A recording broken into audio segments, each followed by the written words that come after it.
I definitely think there's, when you get into like an interview, right, there's the always tell me about yourself question. And I actually use this to coach people. And I think it's a really hard thing to package yourself in like a 2 minute spiel because one, when you're in an interview, the hiring manager is going to tune out after 2 minutes.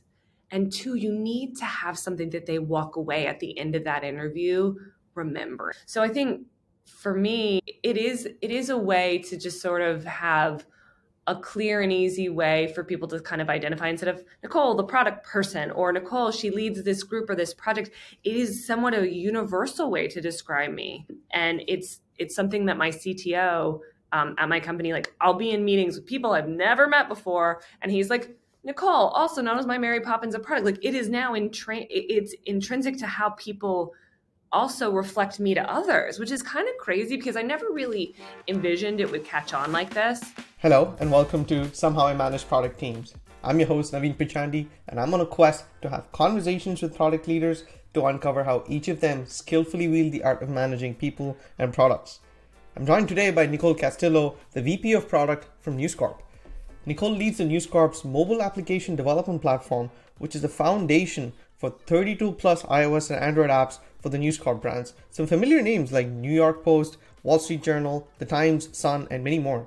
Now in this episode, we talk about one, how Nicole built her personal brand as Mary Poppins of Product, and two, how the Mary Poppins of Product characterization has evolved over time, and three, how folks listening can build your own version of the About Me that's catchy. For management, press 5.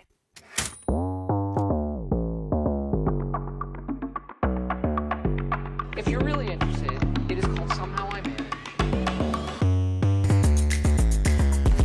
Hey Nicole, thank you so much for joining us today. I'm so excited to be here. I'm glad to you invited me here. Why did you invite me here? We have a lot to talk about. Let's first maybe kick it off with your product journey and how you became a product leader. Tell us a little bit about your entire path to where you are right now. Yeah, I mean, I think like most product professionals, we're a bit confused how we ended up where we ended up. There wasn't necessarily a course that I could take early on. So back in school, basic business degree, but I had minors in marketing and IT management, which now that I look back, I'm like, oh my God, that is product management. I just didn't know it yet. So I started my career early, kind of doing more, executive presentations as well as business analysis, which are really great foundational pieces. Like to this day, I still leverage the skills that I learned early in my career. And then when I jumped into a new company, so I was at Verizon for a couple of years doing the kind of the business analysis thing.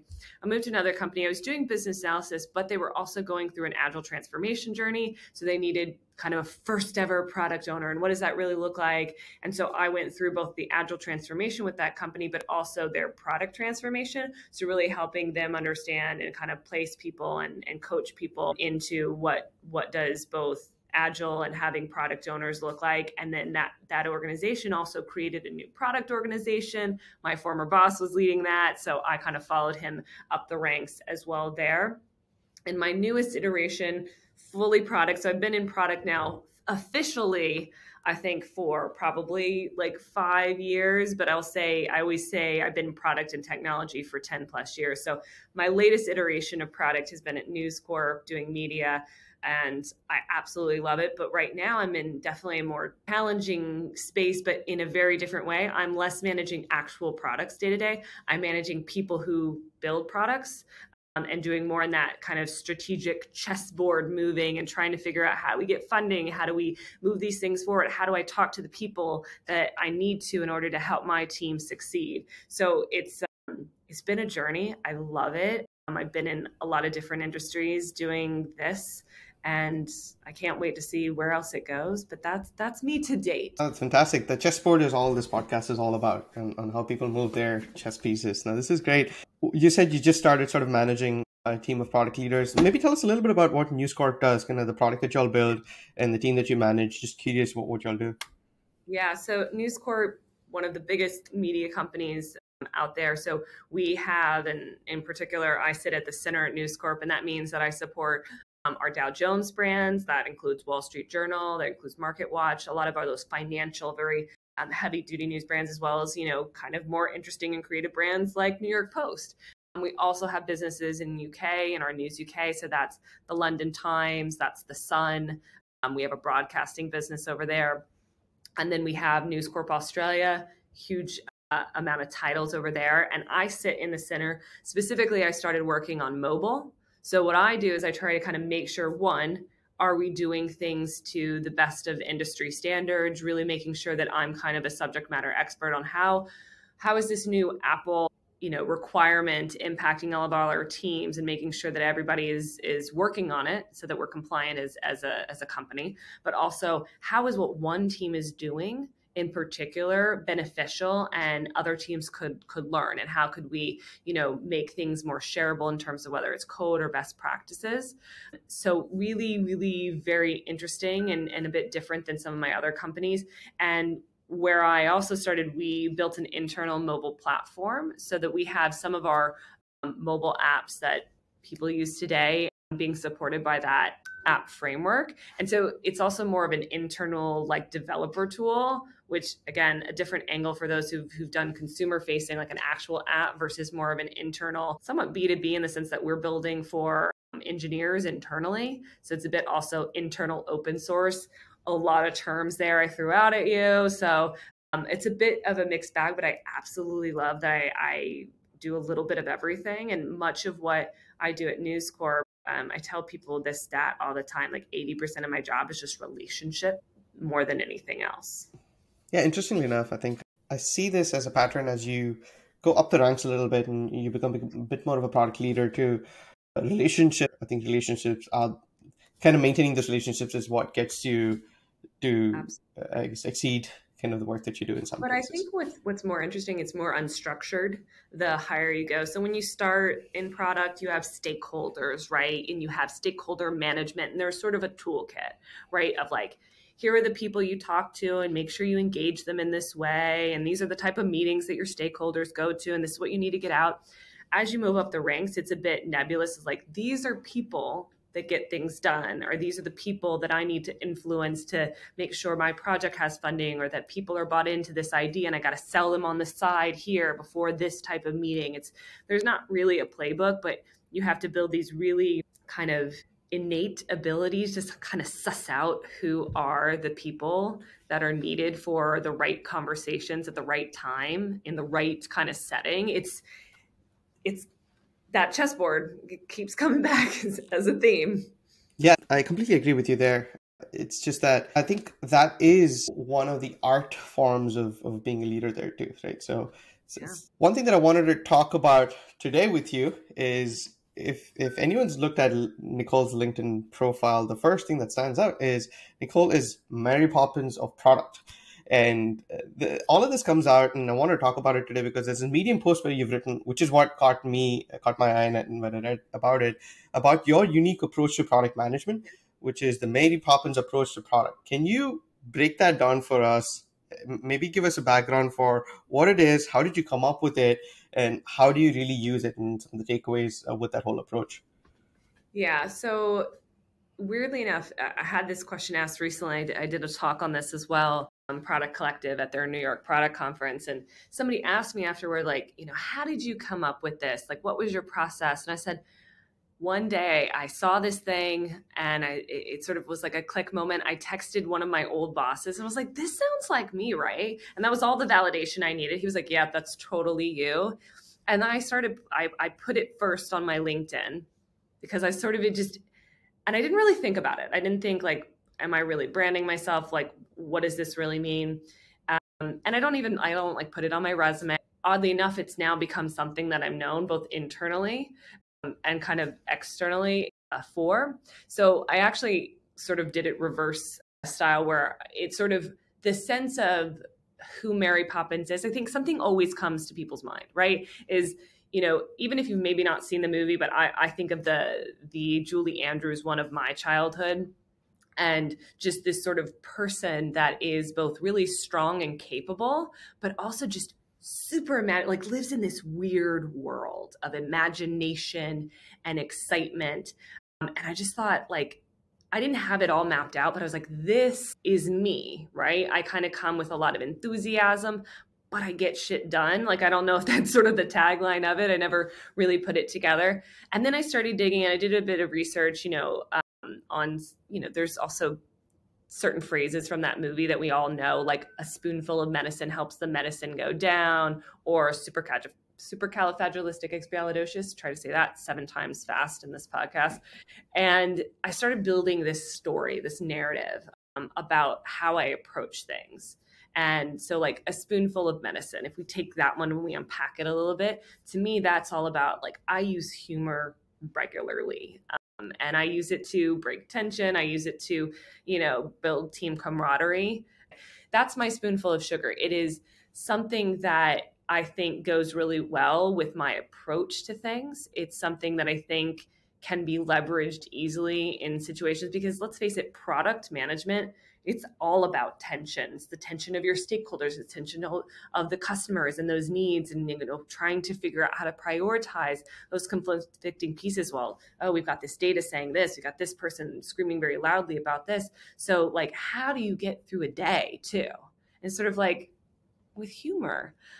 So like that's one very specific example. But then what I also realized through that journey of like, okay, I had this idea, started just like putting it out there. I then built a story and a narrative around it about how I approach product and what it gave me as a chance to reflect as I built out that narrative on who I am and what is my approach to product. I'm now at a senior enough level that it was a really good pulse check to say, okay, you do this and you do it somewhat innately, but how do you help others understand how to do it? How can you unpack this and help others build their own persona, their own skill set? That is what really makes them uniquely them as they approach product. So that's kind of the metamorphosis that I went through in terms of like having this really random idea, kind of backtracking into what is the story and the narrative, and now how do I package it and present it and help others find their own Mary Poppins of Product.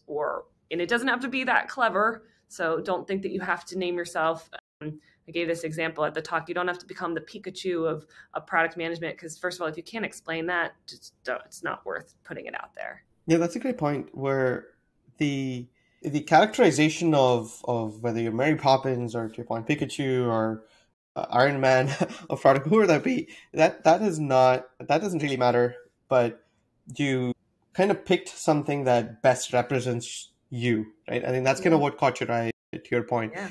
I'm more curious. I like this idea of it, and what caught my eye was just most people, when they think about how do you intro yourself, how do you describe yourself, there are many words that you can use to describe yourself. And then there's also this other pattern I've seen where some people write this doc, which is, how do you work with me? Like a work with me doc. This is how we work with me. Yeah. This is who I am. These are the things that I do. I liked this version of it just because it felt a little more personal, and more creative in some ways, in where instead of you telling in 1,000 words of who you are, it's a little more relatable in some ways of saying, or catchy way of saying, I don't have to explain who you are in 1,000 words. I could just say, hey, Nicole, Mary Poppins of Product, right? Like that's you, right? And so it's an easy way to identify kind of who you are and some of kind of describe how you function, how you do things. Was that kind of the motivation for you to come up with it? I'm just curious how you kind of attached to this and built on top of it.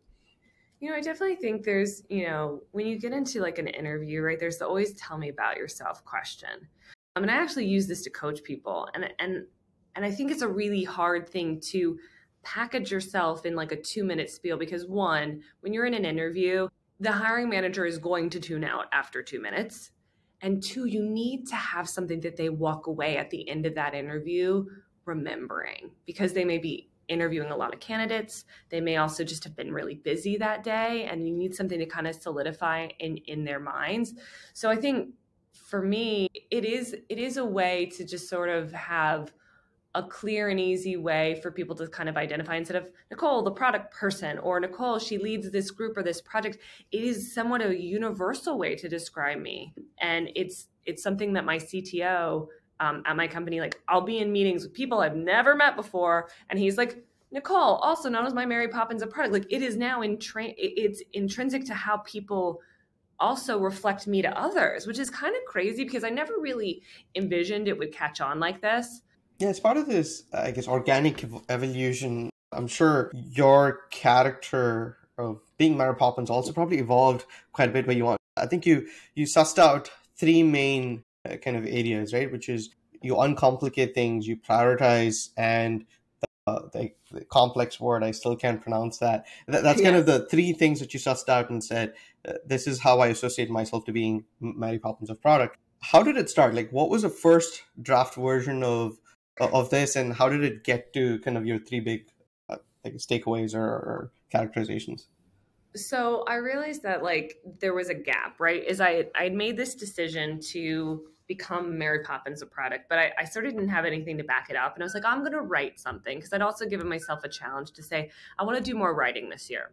So I said, okay, well, why don't I write about what it's like to be the Mary Poppins of Product? And I also signed up to do a talk. And by the way, it's very motivating if you submit a talk you don't actually have any materials for, and it forces you to come up with the actual It's content. a K-forcing function, isn't it? Like, and I actually really recommend it to people, is not to necessarily, like, I actually want to try to, like, when I mean, if somebody wants me to come and do the same one, fine. But like when I apply to be a speaker, sometimes at conferences or anything, I actually kind of put out like a range of ideas. Like, I think I could do something on this or this or this. And then I sort of, from that date, I know, oh, I got to figure something out. Like I have the idea and I have all the pieces that I need, but I have to then build it. So I'd also submitted it for a talk, and then I wanted to do some writing. So blank sheet of paper, I sort of actually went back to kind of study up on like who is Mary Poppins beyond my kind of cultural reference for myself and what it means to me. And I found what I did is I orchestrated around quotes that are not all of them are super famous, but quotes that are part of the literature or the movie presentation. I said, yes, that makes sense to me. Like the one about uncomplicating things. Like it's really about, we don't have to make it so complicated. It's about focusing on priorities and being, really focused in that area. There's another one. What is it on? It's like, just don't necessarily let your past dictate your future, something like that. And it's all about, I've come into multiple companies and I've sort of done a new iteration of myself. And it's great to have, the skills and the experience that you had, but don't let it always be like you come into a room and be like, when I was at this company, we did it this way and we should do it this way. Use your skills and what you've learned, but also be open to new ways and trying different things. So I think I sort of orchestrated it around these quotes. And then I unpacked it as to what does it really mean for me and my style of doing things. And it just sort of flowed in this sort of blank sheet of paper style of writing. And then I refined it a little bit. And then it was sort of like, okay, what would then somebody, the extension of that is I sort of, this is Mary Poppins' approach to me. What I've done since then is like, how would I actually train or coach somebody else to do this for themselves? So I've actually sort of even extended it into what's the push? What's the external value I could give to somebody else who's, yeah, you might be curious about who Mary Poppins of Product is. Great. I'd love for you to read the Medium post. But also what's more important is how could I help somebody on their journey using this as a thought process more than anything. That's actually great. That was what I was going to ask next, which is I don't have sort of an identity or a quick, hook line of say, this is who I am to explain about me. If I wanted to go through this process, like, how would you help me go through this? So we start with the blank sheet of paper, but what I like to frame it in is sort of the question that is the dreaded question in the interview. Tell me about yourself, and write it down, because often in an interview you sort of kind of come up off the cuff, or you've got sort of a script that you might have worked with, but often we actually haven't written it down. The tell me about yourself, unless you just quirky and like to write your own bios every once in a while. There's no shame in that, but the tell me about yourself. And going through how you would actually present it to a hiring manager, I think is also really important for the framing, because you put that lens of like, what do I need to get out of it? So I have everyone start, and then I ask them to share it with me. Kind of first draft, like, no shame, right? And then I have, I'll read through it and I'll be like, Okay.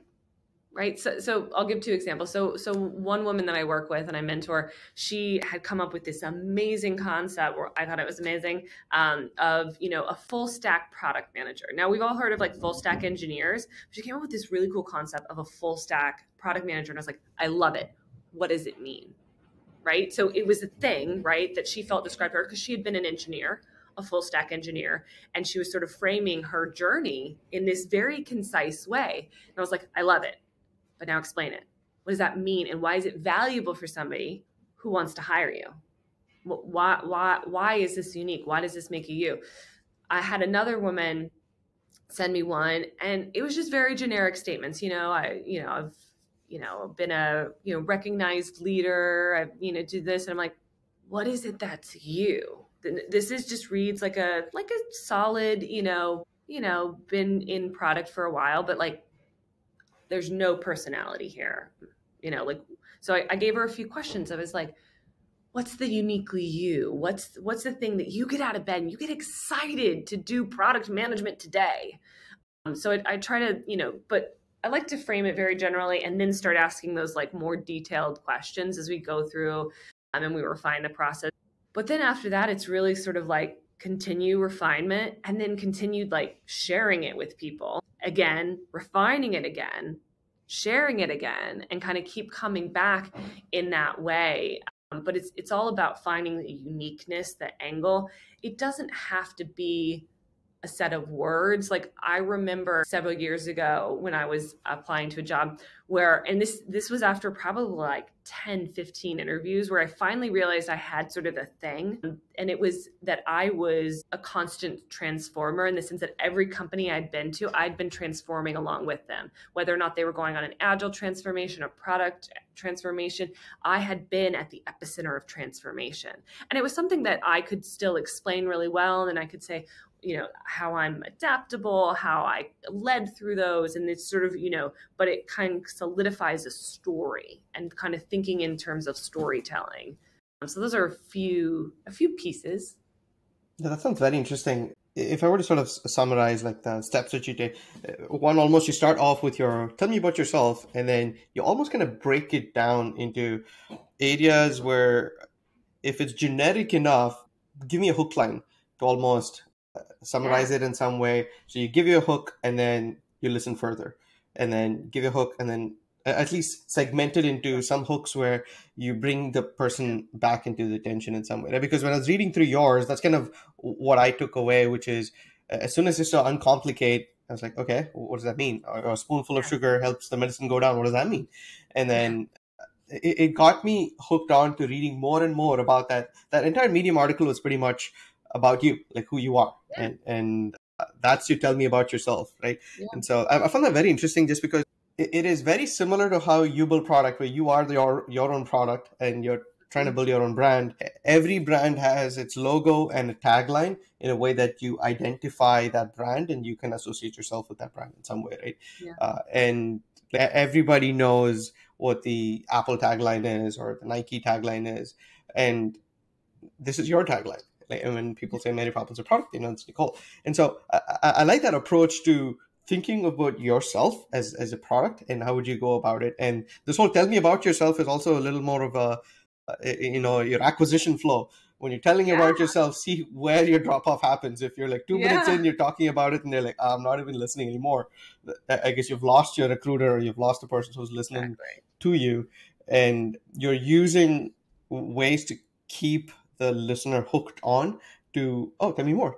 And you kind of get through the whole acquisition funnel and say, yep, I'm convinced. I like you. Let's talk more. Right. I really like that approach. And especially in a world now where personal branding is so important for you to stand out, right? In even in the current environment where hiring is so hard and you need to stand out against, I guess, a pool of 200, 300 odd people applying for that same position. I think there was someone who was talking about there were 2,000 odd people applying for like a single position out there, and it's just brutal out there.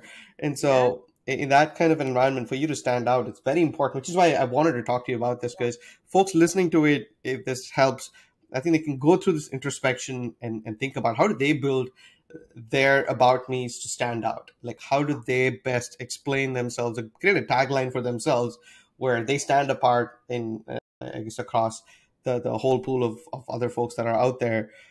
And so this is great to chat through. If someone really wanted help with this whole process, can they reach out to you? Do you help people out? I think you mentioned you mentor some folks. Yeah. How can they get in touch with you? Yeah, so I mean, I'm on LinkedIn. I'm very active there. I build my online presence there. Definitely reach out. I mentor through different communities, but I met a bunch of people at that recent conference, and I said, here are my booking links. You can schedule some time with me. I'm happy to walk you through your initial stages, or if you've gotten something on paper that you're just like, I just need somebody else's pair of eyes on it. I'm happy to do that. That's probably the place I'm most accessible. So yeah. Oh, that's fantastic. I'll definitely need your help to kind of frame my one line or two. The last thing that I had was around, I guess, using this tagline or persona, and then how has it helped you? And I'm curious, what are some tactical ways that you wear this tagline in some way? I think you said even at work, people refer to you as Mary Poppins of Product and say, yep, I know who that is. Are there other areas where you've used this, or I'm almost thinking, does it help kind of remind you of your own persona, right? Like, is this like your ideal North Star state? And sometimes when you drift away and you think, wait, I try to simplify things, I try to uncomplicate things. Why am I complicating it? Let me go do the basics, right?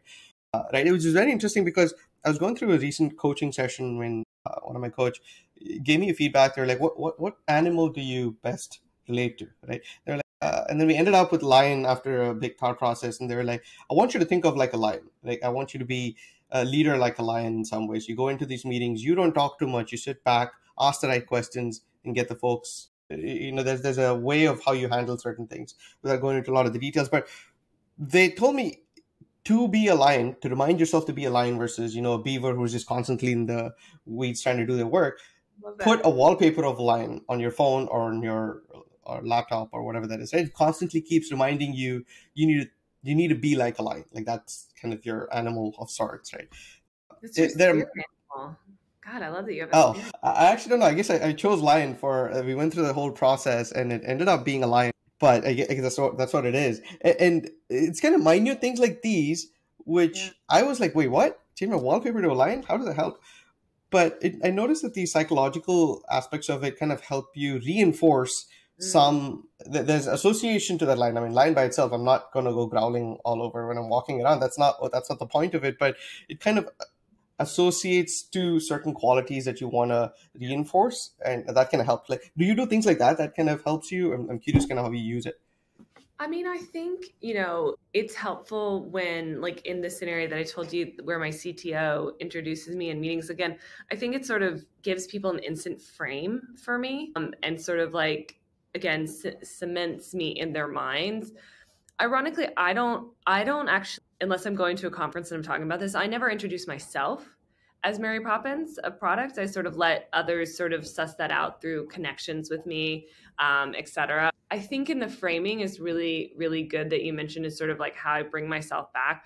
I think I don't necessarily need to per se go and check in with it, because a lot of it's very innate to just the way I've developed. That's why it speaks so well to me, that it fits so well. I don't have to force that fit. I think, though, for somebody who is maybe trying to find what their thing or their angle is, if they have something that they feel is maybe an aspirational persona, maybe they do want to be the Mary Poppins, or they want to be the lion of product, having something that's sort of the aspirational that they can then say, well, what does that mean for me? And go through the same process, though. What does that mean for me? What do I kind of pin things onto? Like, here's the tagline. Here's what that means for me. I think that would be incredibly helpful. I think it's more of an aspirational one. Do I need to check in with myself? No, because Mary Poppins, or my Mary Poppins of Product more specifically, is just innate to who I am and how I've sort of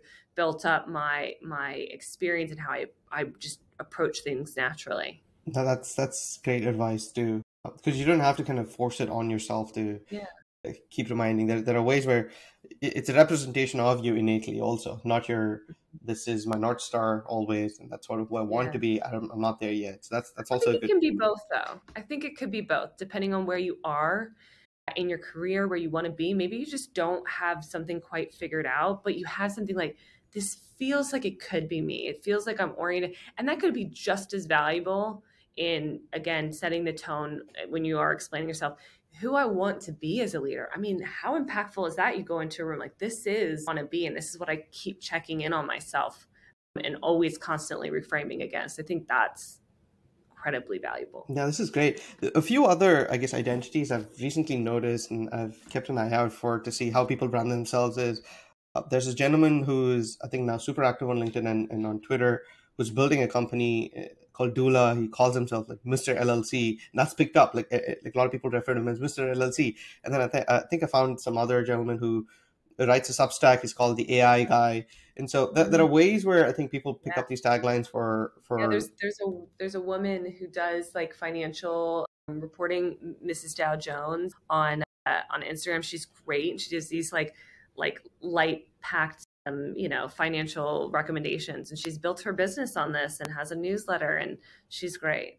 Yeah, that's again a good examples of it's not exactly where you're associating yourself to another character or fictional character or role, but it's a great representation of who you are, right? What you do. Like quickly, Mr. LLC, all he does is help people register their companies, right? And so I really like these kind of quick self-branding exercises overall. Like I said, I've been very interested in it lately.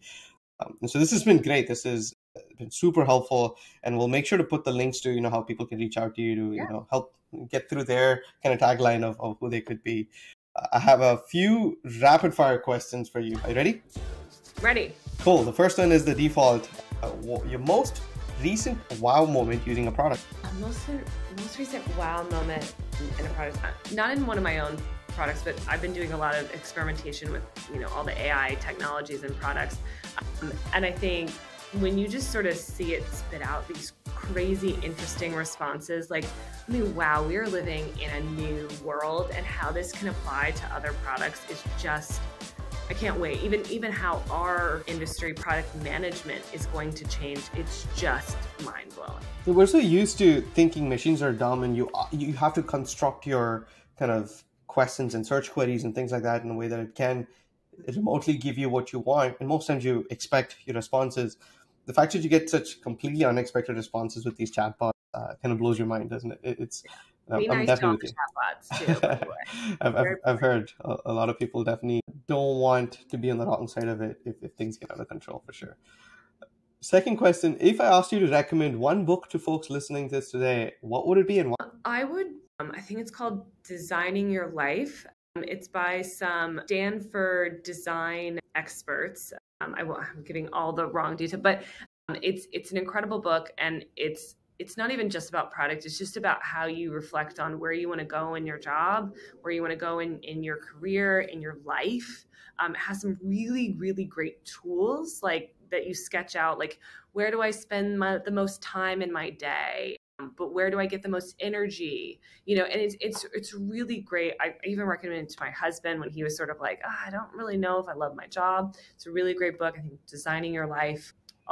I'll make sure to pull up the details, Naveen, and send it to you. So you can no, that's great. I'll definitely want to link to it. I don't think I've read it, so I'll take that as a quick recommendation to read through as well. That's awesome. The last question is, if you're not a PM, what would you have been otherwise? Ooh, I've always played with the idea of like my second career would be in education. My grandparents were both teachers, and I have very little stage fright, and I don't mind getting up in front of people. Although I don't know what I would teach. I think I would teach in college. I think I'm not sure I could handle too much adolescence. I have two small children right now, and I'm just aware of their every moment. But I think maybe a teacher of some sort. Oh, that's great. And I think I've seen this sort of career arc a little bit recently, where a lot of folks, even if you've done the product, they go into teaching in some ways, where they do like a lot of seminars, and they, I guess, do cohort-based programs with Maven and things like that. So your second act may not really be far away. So you could definitely do one of those. That's awesome. That's great. This has been awesome, Nicole. Thank you so much for jumping on this, and we'll definitely put the links to the Medium articles. And if you do get your link to the I guess presentation that you had, we'll definitely put that up there too for folks who are interested. And where can people find you on the internet? LinkedIn is my go-to, honestly. Like, it is the one kind of social media site, I mean, that I feel still sounds bad, still has value. I think everything else It doesn't sound bad. I think it still doesn't it sound has a bad. function that I think some of the others are useful. So LinkedIn is my go-to place for anything. I don't, or Medium. You can also find me on Medium. That's where I do put out my kind of written content. I have a goal to write one article per month and kind of post that out. So I don't know yet what May will be. Maybe it'll be about being a podcast guest and how you prepare and how you hopefully do a good job. You guys will all have to let me know how well the job we did together. Oh, this is awesome. We'll definitely link that one here too, to say for anybody else who's looking to get on a podcast, you should definitely read this. This is awesome. And any other personal announcements, any other, I guess, conferences that you're going to be speaking at the rest of this year? I will be speaking at an upcoming App Promotion Summit on kind of AI's application in the mobile space. Other than that, there's probably something. I'm actually attending more conferences than speaking this year. I'm going to a lot of AI conferences for my job. But and I'll write about it. I'll write about them, what I got out of them, how useful they were. But I'm sure there might be some other product conferences popping up. Some in the UK I might even attend since we have our businesses over there as well. So I'll keep you posted, or I'll post it somewhere on LinkedIn and you can find out where. Well, that's great. AI is the theme of the year, so Exactly. I'm glad you're on top of it. This has been great, Nicole. Thank you so much for taking the time and enlightening us a little bit to get our own sort of personal brand sort of created. Hopefully, you'll hear back from me with my version of my draft of what that personal brand is going to be. This has been awesome. Awesome. I mean, this was great. I had a great time. Have me back anytime on Mary Poppins related paraphernalia or not. I can come with other topics. Do not fear, maybe it is AI, how that's shaking up our industry, but this was really fantastic and I love being part of it. Yeah, that's actually a good point. Maybe at the end of the year, we'll get a quick summary of everything you've learned from all these conferences in AI, how you're going to apply it. This is great. This is awesome. Thanks, Nicole.